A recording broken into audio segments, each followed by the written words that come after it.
Hello, నేను శేషరావు. చెవిరెడ్డి భాస్కర్ రెడ్డి గారు జగన్మోహన్ రెడ్డి గారికి అత్యంత సన్నిహితుడు, అత్యంత విశ్వాసపాత్రుడు. ఒంగోలు లోక్సభకు సంబంధించి వైఎస్ఆర్ కాంగ్రెస్ పార్టీ ఇన్ఛార్జ్. ఆయన ఇప్పుడు లిక్కర్ స్కామ్లో విచారణ ఎదుర్కొంటూ ఉన్నారు, పోలీసుల అదుపులో ఉన్నారు. ఆయన శ్రీలంక వెళ్తూ బెంగళూరు ఎయిర్పోర్ట్లో పట్టుబడ్డారు ఇమ్మిగ్రేషన్ అధికారులకి. ఎందుకంటే లుక్అవుట్ నోటీసులు ఉన్నాయి, పర్మిషన్ లేకుండా దేశం దాటి వెళ్ళడానికి లేదు. అలాగే ఆయనతో పాటు కొంతమందికి లుక్అవుట్ నోటీసులు జారీ చేశారు ఈ మధ్యకాలంలో. కొడాలి నానికి కానీ, రోహిత్ రెడ్డికి అంటే చెవిరెడ్డి భాస్కర్ రెడ్డి గారి కుమారుడు ఆయనకి కానీ, మిథున్ రెడ్డికి కానీ వీళ్ళకి లుక్అవుట్ నోటీసులు జారీ చేశారు. అంటే దేశం విడిచి వీళ్ళు వెళ్ళడానికి లేదు. ఒకవేళ వెళ్ళే ప్రయత్నం చేస్తే ఇమ్మిగ్రేషన్ అధికారులు ఇమీడియట్గా ఆంధ్రప్రదేశ్ పోలీసులకి సమాచారాన్ని అందజేస్తారు.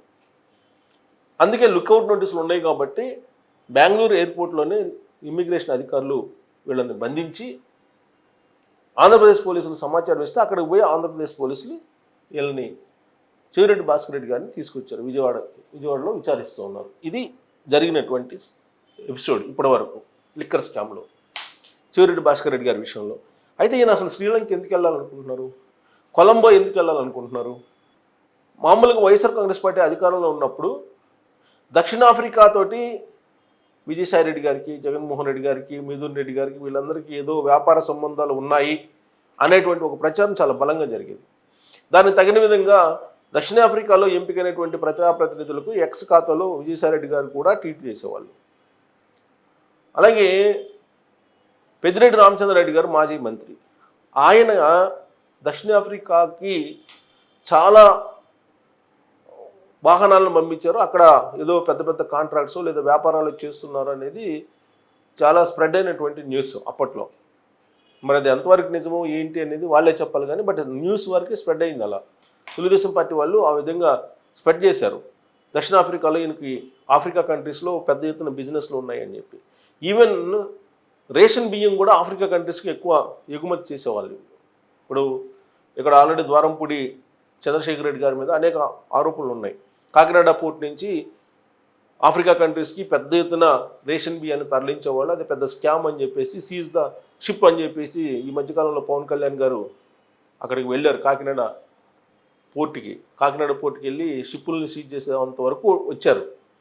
అంటే పెద్ద ఎత్తున కొన్ని వేల కోట్ల రూపాయలకు సంబంధించినటువంటి స్మగ్లింగ్ జరుగుతుంది బియ్యం రూపంలో అనేది బాగా వచ్చినటువంటి న్యూస్. అయితే ఇప్పుడు దక్షిణాఫ్రికాకి కేవలం స్మగ్లింగ్కి సంబంధించినటువంటి బియ్యం ఇవేనా, లేదంటే దక్షిణాఫ్రికాలో ఇంకా ఏమైనా బిజినెస్లు ఉన్నాయి ఆఫ్రికా కంట్రీస్లో అంటే, ఇప్పుడు లిక్కర్ స్కామ్లో దొరికినటువంటి వాళ్ళని విచారిస్తున్నారు. ఈ లిక్కర్ స్కామ్కు సంబంధించి డిస్టిలరీని ఏర్పాటు చేయడంలో కూడా ఆఫ్రికా కంట్రీస్కి సంబంధించినటువంటి కొంతమంది ప్రమేయం ఉంది అనేది కూడా వినిపిస్తూ ఉంది. వాళ్ళు ఈ మిథున్ రెడ్డి గారికి వీళ్ళకి సంబంధాలు ఉన్నాయి. ఈ మొత్తం మిథున్ రెడ్డి గారే లిక్కర్కి సంబంధించినటువంటి తయారీదారులకు ఇండెంట్ ఇవ్వటం కానీ, అలాగే ఆ ఇండెంట్ ఇచ్చిన తర్వాత దానికి తగిన విధంగా ముడుపులు తీసుకోవడం కానీ చేశారు అనేది ఆయన మీద ఉన్నటువంటి ప్రధానమైనటువంటి అభియోగం. ఆ విషయాన్ని సిద్ధార్థ లూథ్రా కోర్టులో కూడా చెప్పారు. ఆ కోర్టులో తన దగ్గర ఆధారాలు ఉన్నాయని చెప్పి సిద్ధార్థ లూథ్రా చెప్తున్నారు. ఆయన కంపెనీకి అక్కడ ఉండేటువంటి డీ కార్డ్ అనేటువంటి కంపెనీ నుంచి 5 కోట్లు జమ అయ్యాయని, అది బయటికి లీక్ కావడంతో మళ్ళీ 5 కోట్లని ఇంకో చోటుకు పంపించారని, ఆ ఇంకొక చోటుకు పంపించినటువంటి డబ్బులు మళ్ళీ ఈయనకి రకరకాల రూపాల్లో చేరిపోయాయని, ఇవన్నీ కూడా సిద్ధార్థ లూథ్రా గారు చెప్పినటువంటి మాట కోర్టుల్లో. అయితే చెవిరెడ్డి భాస్కర్ రెడ్డి గారు శ్రీలంక ఎందుకు వెళ్తున్నారు? అసలు శ్రీలంక కొలంబో వెళ్ళి, కొలంబో నుంచి ఎక్కడికైనా వెళ్ళాలనుకుంటున్నారా, లేదంటే శ్రీలంకలో ఏదైనా బిజినెస్లు ఏమన్నా ఏర్పాటు చేశారా? సాధారణంగా ఇలాంటి కేసులు వచ్చినప్పుడు మనం చూస్తున్నాం. ఫోన్ ట్యాపింగ్ కేసు ఉన్నప్పుడు ఒక ఛానల్కి సంబంధించినటువంటి చైర్మన్ యూకే వెళ్ళాడు, అక్కడి నుంచి అమెరికా వెళ్ళాడు. అలాగే ఎస్ఐబి మాజీ చీఫ్ ఉన్నటువంటి ప్రభాకర్ రావు గారు నేరుగా అమెరికా వెళ్ళిపోయారు. దుబాయ్ వెళ్తుంటారు కొంతమంది. కానీ ఈయన శ్రీలంక వెళ్ళడానికి ప్రయత్నం చేశారు. ఎవరు? చెవిరెడ్డి భాస్కర్ రెడ్డి గారు. మరి ఎందుకు అక్కడికి వెళ్ళడానికి ప్రయత్నం చేశారు? కొలంబోలో ఈయనకి ఏమైనా బిజినెస్లు ఉన్నాయా? ఈ లిక్కర్ స్కామ్ తోటి డైవర్ట్ చేసినటువంటి అమౌంట్ని కొలంబోకి ఏమైనా తరలించారా? కొలంబోలో ఇతనికి కానీ ఇతనికి సంబంధించినటువంటి బంధువులకు కానీ ఇతని బినామీలకు కానీ వ్యాపారాలు ఉన్నాయా? ఇలాంటి కోణం నుంచి ఇప్పుడు సిట్ అధికారులు విచారిస్తున్నారు. ఆంధ్రప్రదేశ్ సిఐడి. రోహిత్ రెడ్డి ఆయన కుమారుడు, ఆయనకు కూడా తెలిసి ఈ మొత్తం లిక్కర్స్కి సంబంధించిన స్కామ్ జరిగింది అనేది సిఐడి పోలీసులు అనుమానిస్తున్నారు. ఆయన్ని కూడా రేపు మాపు అరెస్ట్ చేసే అవకాశం ఉందని చెప్పి బాగా వినిపిస్తున్నటువంటి మాట. సరే, దక్షిణాఫ్రికాతో ఎవరికి సంబంధాలు ఉన్నాయనంటే మొదటి నుంచి వినిపిస్తుంది ఏంటంటే దక్షిణాఫ్రికాతోటి పెద్దిరెడ్డి కుటుంబానికి సంబంధాలు ఉన్నాయి. దక్షిణాఫ్రికాలో ఏదో బిజినెస్లు ఉన్నాయి. ఇక్కడ సంపాదించిన డబ్బంతా కూడా దక్షిణాఫ్రికాకి పంపిస్తూ ఉన్నారు. ఇలాంటివి ఆ కుటుంబం మీద వస్తున్నటువంటి తరచూ ఆరోపణలు. మరి ఈ కోణంలో నుంచి ఆలోచిస్తే మరి దక్షిణాఫ్రికా, కొలంబో ఈ ప్రాంతానికి ఏమైనా మనీ లాండరింగ్ జరిగిందా? అసలు మనీ లాండరింగ్ ఎన్ని కంట్రీలకి చేశారు? ఇదంతా ఒక కసిరెడ్డి రాజశేఖర రెడ్డి ఆల్రెడీ చెప్పారు, కొంత వాంగ్మూలం ఇచ్చారు సిఐడికి. సిఐడికి ఇచ్చినటువంటి వాంగ్మూలంలోనే అనేక అంశాలు ఉన్నాయి. ఎక్కడ ఏ దేశానికి ఎంత తరలించారు, ఏ బంగారం షాపులకి ఎంత తరలించారు, ఆ బంగారం షాపుల నుంచి ఎన్ని కేజీల బంగారం కొనుగోలు చేశారు, ఇవన్నీ కూడా ఆల్రెడీ విచారణలో ఉన్నటువంటి వాళ్ళు సిఐడి అధికారులకు చెప్పారని చెప్పి తెలుస్తుంది. అయితే ఇక్కడ చివిరెడ్డి భాస్కర్ రెడ్డి గారికి వచ్చేటప్పటికి మధుసూదన్ అనే అతని అనుచరుడు, ఆయన్ని సిఐడి పోలీసులు పట్టుకునే ప్రయత్నం చేస్తే సిఐడి పోలీసులే ఆయన టార్చర్ చేస్తారనేటువంటి యాంగిల్లో ఆయన ఇప్పుడు ప్రొజెక్ట్ చేస్తున్నారు. అలాగే వెంకటేశ్వర నాయుడు ఆయన కూడా అదే చెప్తున్నారు. అంటే రివర్స్ యాంగిల్లో ఏపీ సిఐడికి ఇప్పుడు విచారణకు సంబంధించి కొన్ని హడ్డిల్స్ కనిపిస్తూ ఉన్నాయి. ఎందుకంటే కోర్టుకు వెళ్ళినప్పుడు సిఐడి పోలీసులు మమ్మల్ని టార్చర్ పెట్టారు, మీరు చివిరెడ్డి భాస్కర్ రెడ్డి గారికి వ్యతిరేకంగా స్టేట్మెంట్ ఇవ్వండి, చివిరెడ్డి భాస్కర్ రెడ్డి గారే లిక్కర్ స్కామ్లో కీలకంగా ఉన్నారని చెప్పి మీరు చెప్పండి అని చెప్పి బలవంతం చేస్తున్నారనే విషయాన్ని మధుసూదన్ అలాగే వెంకటేష్ నాయుడు చెప్తున్నారు.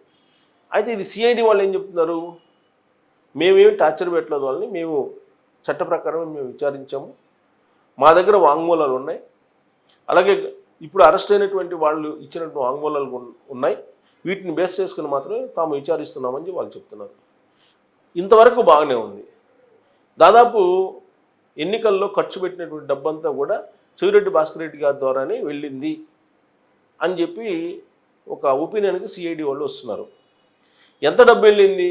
లిక్కర్ స్కామ్లో జరిగినటువంటి వేలాది కోట్ల రూపాయలు మొత్తం ఎన్నికలకు తరలించారంటే కాదు, దాంట్లో కొంత భాగం తరలించారు, ఆ కొంత భాగం కూడా చివిరెడ్డి భాస్కర్ రెడ్డి గారి ద్వారా ఎక్కువ వెళ్ళిందని అంటున్నారు. అయితే ఇక్కడ లిక్కర్ స్కామ్లో మిథున్ రెడ్డి కానీ లేదంటే చివిరెడ్డి భాస్కర్ రెడ్డి గారు కానీ ఎదుర్కొంటున్నటువంటి ఆరోపణల ప్రకారం వీళ్ళు కొన్ని దేశాలకి అమౌంట్ పంపించారు.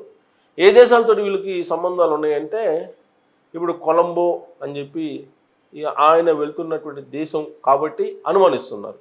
అలాగే దక్షిణాఫ్రికా అనేది ఎప్పటి నుంచో పెద్దిరెడ్డి కుటుంబీకులకు వ్యాపారాలు ఉన్నాయని వినిపిస్తుంది కాబట్టి ఆ కోణం నుంచి కూడా ఏపీసీఐడి పోలీసులు విచారిస్తూ ఉన్నారు. అయితే ఇది ఋతురాగాల సీరియల్ లాగా, అంతులేని కథలాగా ఇది కంటిన్యూ అవుతుంది ఈ విచారణ అనేది. ఎందుకంటే కూటమి ప్రభుత్వం వచ్చి సంవత్సరం దాటిపోయింది. తొలి రోజుల్లోనే ఈ కేసును నమోదు చేశారు. మైనింగ్ కేసు ఎటో పోయింది. మైనింగ్లో కూడా ఇసుకలో చాలా జరిగిందని చెప్పి అప్పట్లో చంద్రబాబు గారు చెప్పారు ఎన్నికలకు ముందు. ఎన్నికలు అయిపోయిన తర్వాత శ్వేతపత్రం కూడా విడుదల చేశారు అసెంబ్లీ వేదికగా. సో దానికి సంబంధించిన విచారణ ముందుకు జరగట్లేదు. లిక్కర్కి సంబంధించినటువంటి విచారణ మాత్రం చాలా వేగంగా ముందుకు జరుగుతున్నట్టు కనిపిస్తుంది, కానీ అంతులేని కథలాగా దీని విచారణ కొనసాగుతూ ఉంది. ముందస్తు బెయిల్స్ మీద వచ్చేవాళ్ళు వచ్చేస్తున్నారు. విజయసాయిరెడ్డి గారు లాంటి వాళ్ళేమో అసలు ఈ కేసులో అప్రూవ్గా మారి సేఫ్గా బయటపడాలనేటువంటి ప్రయత్నం చేస్తూ ఉన్నారు. దీంతో పాటు ఇంకొక అతను సత్యకుమారో ఎవరు ఉన్నారో ఆయన కానీ ఇప్పుడు A5 అలాగే కొంతమంది ఉన్నారు, విజయసాయిరెడ్డి గారు, సత్యకుమార్ గారు, వాసుదేవరెడ్డి గారు, వీళ్ళని ఎందుకు విచారించట్లేదు అనేది ఇప్పుడు అరెస్ట్ అయినటువంటి వాళ్ళు అడుగుతున్నటువంటి ప్రశ్న. మరి ఈ విచారణలో అవకతవకలు ఏమన్నా ఉన్నాయా, లేదా ఈ విచారణ సీరియస్గా జరగట్లేదా, అందుకే వీళ్ళు ఈ ప్రశ్నలు వేస్తున్నారా, యాక్చువల్గా ఈ విచారణ అధికారులు ఎవరెవరిని ఎప్పుడు విచారించాలో వాళ్ళకి తెలుసు. ఛార్జ్ షీట్ కూడా వేయాలి, ఛార్జ్ షీట్ కూడా వేసే అవకాశం ఉంది. సో ఇలాంటి పరిస్థితుల్లో కొలంబోలో ఏముంది, చెవిరెడ్డి భాస్కర్ రెడ్డి గారు కొలంబోకి ఎందుకు వెళ్తున్నారు అనేది ఒక పెద్ద ప్రశ్న ఇప్పుడు. సో ఆ కొలంబో సీక్రెట్ని, అలాగే మిథున్ రెడ్డి గారి దక్షిణాఫ్రికా సీక్రెట్ని ఇప్పుడు బయట పెట్టాల్సినటువంటి బాధ్యత ఆంధ్రప్రదేశ్ సిఐడి మీద ఉంది. మరి బయట పెడుతుందా లేదా అనేది మనం చూడాలి. Thank you.